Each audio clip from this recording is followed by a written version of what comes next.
ja õnnelikuks võidu intervjuuks pärast finaalseeria 3-1 Keera võiduga lõppemist.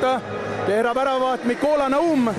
Palju õnne kõigepealt sulle ja tervele võistkonnale väga võitlusliku ja teie kasuks kaldunud seeria eest. Jaa, aitäh, suur tänu sulle, kindlasti publikule, kes toetas. Täna ise nägite ka, publik toetas, meil oli väga raske see lõpp, sest meid on ainult 6 inimest, kes mängisid väga raskelt tuli. Ma andsin viimast, ma arvan, et oleks see mäng läinud veel ühele mängule. Ma ei tea, millega oleks lõppenud, meil oli väga-väga raske reisna.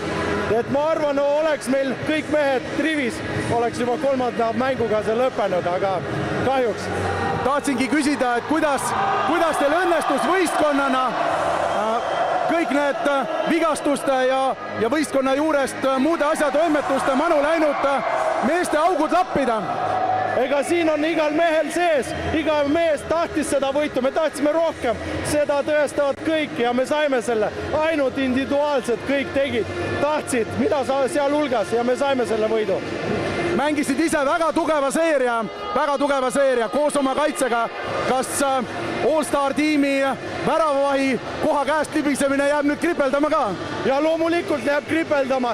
Ma arvan, et käsipallispetsialistid, kes seda teevad järgmine kord natuke seedivad ja mõtlevad seda asja. Aga ikkagi ma austan Siimu Patrel, kes sai seda tiitlit. Meil on vanast ajast väike konkurents, väga meeldib koos, see stimuleerib mind nagu näha. Ja Siim, edu sulle! Aitäh, Mikola, sulle, tervele võistkonnale ja kohtume järgmisel aastal, loodetavasti sama põnevatel mängudel. Aitäh! Aitäh, palju õnne!